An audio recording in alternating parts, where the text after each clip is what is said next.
ಭಜನೆಯಲ್ಲಿ ಭಾಗವಹಿಸುವ ಯುವತಿಯರ ವಿರುದ್ಧ ಹೇಳಿಕೆ ನೀಡಿದ ಪಂಚವಲಯ ಅರಣ್ಯಾಧಿಕಾರಿ ಸಂಜೀವ ಪೂಜಾರಿ ಪರವಾಗಿ ಮಾಜಿ ಕಾರ್ಪೊರೇಟರ್ ಪ್ರತಿಭಾ ಕುಳಾಯಿ ಬ್ಯಾಟಿಂಗ್ ಮಾಡಿದ್ದಾರೆ.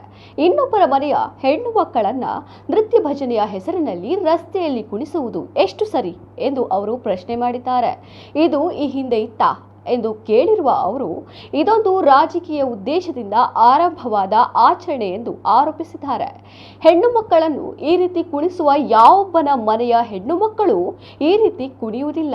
ಈ ಬಗ್ಗೆ ಮಾತನಾಡುವ ಯಾವ ನಾಯಕರಾದರೂ ತನ್ನ ಹೆಂಡತಿ, ತಂಗಿ ಅಥವಾ ಮಕ್ಕಳನ್ನ ಈ ರೀತಿ ಕುಣಿದಿದ್ರೆ ನನಗೆ ತೋರಿಸಲಿ ಎಂದು ಸವಾಲೆಸೆದಿದ್ದಾರೆ.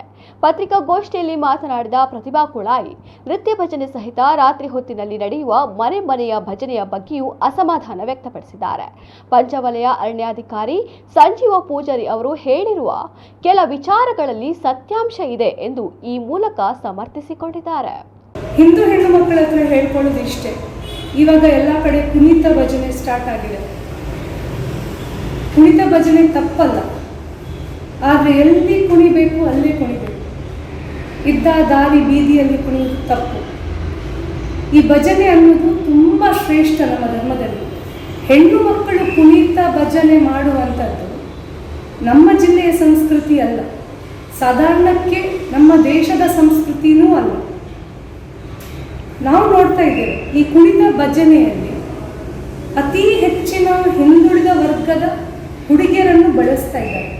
ಅಲ್ಲಿ ಯಾವುದೇ ಮೇಲ್ವರ್ಗದ ಜನ ನಾವು ಕಾಣ್ತಾ ಇಲ್ಲ. ಮೇಲ್ವರ್ಗದ ಜನ ಎಲ್ಲಿ ಕಾಣ್ತೇವೆ ಅಂದರೆ, ಅವರು ದೇವಸ್ಥಾನದ ಗೋಪುರದ ಒಳಗೆ ರೇಷ್ಮೆ ಸೀರೆಯನ್ನು ಹಾಕಿ, ಒಡವೆಗಳನ್ನು ಹಾಕಿ, ಅಲಂಕಾರವನ್ನು ಮಾಡಿ ದೇವರ ಮುಂದೆ ಕುಣಿತಾರೆ.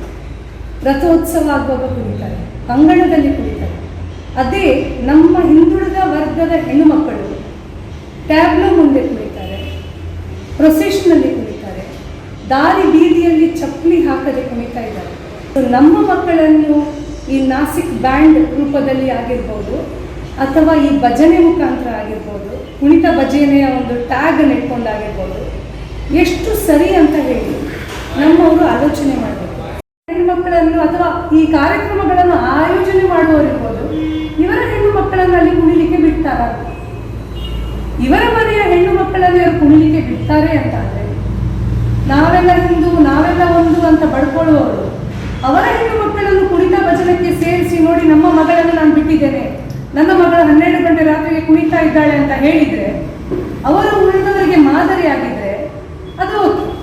ಇಲ್ಲಿ ಕುಣಿತ ಭಜನಕ್ಕೆ ಬರುವಂಥವರು ಬಡವರು, ಯಾರು ಶ್ರೀಮಂತರು ಕುಣಿತ ಭಜನಕ್ಕೆ ಬರುವುದಿಲ್ಲ, ಯಾವ ಮೇಲ್ವರ್ಗದವರು ಕುಣಿತ ಭಜನಕ್ಕೆ ಬರುವುದಿಲ್ಲ. ಇಲ್ಲಿ ಬರುವಂಥವರು ಬರೀ ಹಿಂದುಳಿದ ವರ್ಗದ ಅಥವಾ ಈ ಪರಿಶಿಷ್ಟ ಪಂಗಡ ಯಾರಿದ್ದಾರೆ ಅವರು ಬರುವಂಥದ್ದು. ಮೇಲ್ವರ್ಗದವರು ಬರ್ತಾ ಇಲ್ಲ. ಸೊ ಈ ಆರ್ಗನೈಸರ್ಸ್ ಯಾರಿದ್ದಾರೆ ಫ್ರಂಟ್ ರೋ ಅಲ್ಲಿ, ನಿಮ್ಮ ಮಕ್ಕಳನ್ನು ಬಿಡಿ ಕುಣಿತ ಭಜನೆಗೆ, ನಿಮ್ಮ ಮನೆಯವರನ್ನು, ನಿಮ್ಮ ಹೆಂಡತಿಯನ್ನು, ನಿಮ್ಮ ಅಕ್ಕ ತಂಗಿಯನ್ನು ಕುಣಿತ ಭಜನೆಗೆ ಬಿಡಿ.